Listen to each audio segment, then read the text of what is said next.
Malgré certains scandales qui ont fait le tour du monde, Jésus ne s'est jamais aussi bien porté qu'aux États-Unis. Au Jésus superstar des années 60 a succédé Jésus fric. Ce n'est plus lui la star, mais bien les pasteurs des nouvelles églises engendrées par la télévision. Les téléévangélistes, comme on les appelle, se disent inspirés par un Dieu à l'image de l'Amérique profonde. Ils condamnent sans discernement le communisme, le laxisme, la pornographie et la sensualité. Pourtant, si on en croit toutes les rumeurs et bien des reportages journalistiques, ils sont loin d'être hors de tout soupçon eux-mêmes. Particulièrement riches, les téléévangélistes ont en commun un charisme à faire délier les bourses les plus serrées. Mais aujourd'hui à l'émission, vous verrez aussi l'envers de la médaille puritaniste américaine. Un évangéliste motard qui vit en commune et qui compte parmi ses fidèles des membres en règle des Hells Angels, littéralement les anges de l'enfer, et une lesbienne chef d'église qui accueille les homosexuels rejetés par les autres églises. On parlera aussi de la descente aux enfers et de la remontée au paradis des téléévangélistes du célèbre pasteur Jimmy Swaggart, qui a été surpris en compagnie d'une prostituée dans un motel sordide de la Géorgie.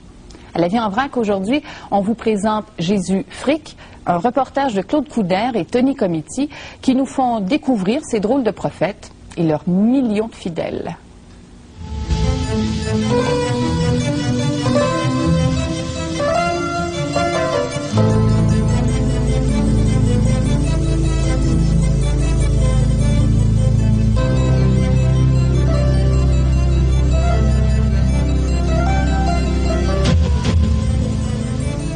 Aujourd'hui, de New York à Los Angeles, l'Amérique s'éveille, se couche, vit au rythme des discours des téléévangélistes, ces dissidents intégristes de la famille protestante. De l'Est à l'Ouest, les prêcheurs occupent plus de 1200 stations radio et 200 chaînes de télévision.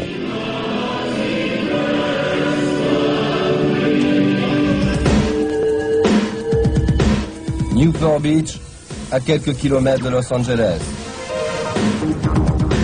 Même la provocante Californie répond aux appels des téléévangélistes.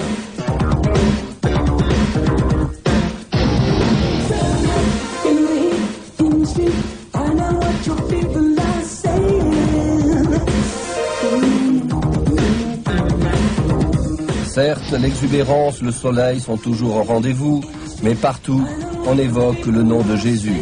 Les statistiques l'indiquent, aux États-Unis, 9 Américains sur 10 croient en Dieu.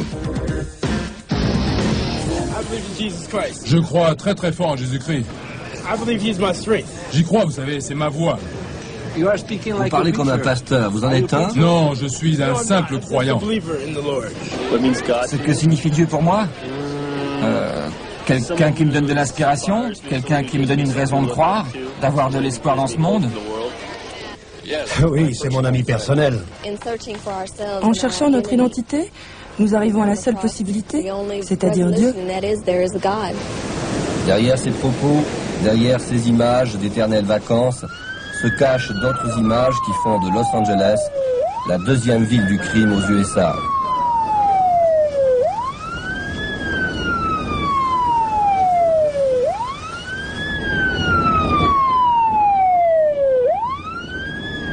Vols, drogues et des meurtres comme celui-ci sont quotidiens. Une partie de l'opinion publique américaine explique le succès des téléévangélistes comme une réponse à cette violence.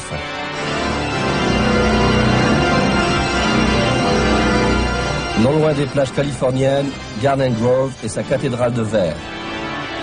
Ce palais-église, avec ses 10 000 vitres teintées de feuilles d'argent, reçoit tous les dimanches plus de 3000 croyants.